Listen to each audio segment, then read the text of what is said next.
সজনী পাগল করেছে আমাকে ধনী শুন সজনী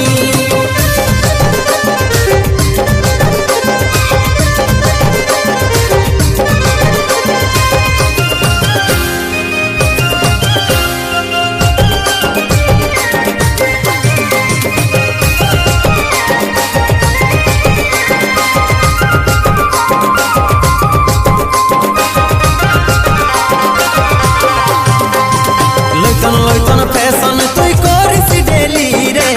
মাইরি মনটা কে হদ কাই দিলি রে মনে মনে খাতে থাকতে রে গুড়চিরা লাভে নাই হবে বিসব না খাতাড়া লইতন ফ্যাশন তুই করিস ডেলি রে মাইরি মনটা কে হদ কাই দিলি রে মনে মনে খাতে থাকতে রে গুড়চিরা লাভে নাই হবে বিসব না খাতাড়া हेलो हाय लो रानी तोर चढ़ती जवानी हेलो हाय लो रानी तोर चढ़ती जवानी पागल करेছে আমাকে ধনী শুন সজনী পাগল করেছে আমাকে ধনী শুন সজনী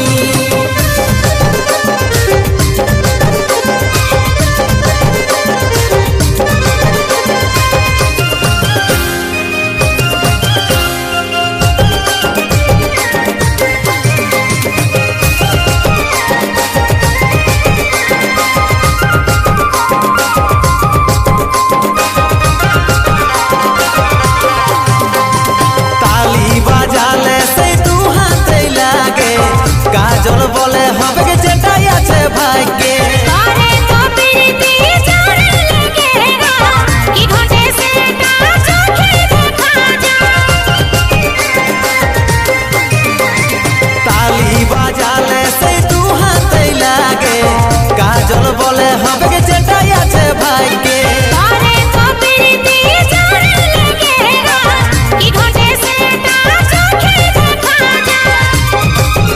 हेलो हाय लो रानी तोर चढ़ती जवानी हेलो हाय लो रानी तोर चढ़ती जवानी पागल करेছে আমাকে ধনী শুন সজনী পাগল করেছে আমাকে ধনী শুন সজনী পাগল করেছে আমাকে ধনী শুন সজনী পাগল করেছে আমাকে ধনী শুন সজনী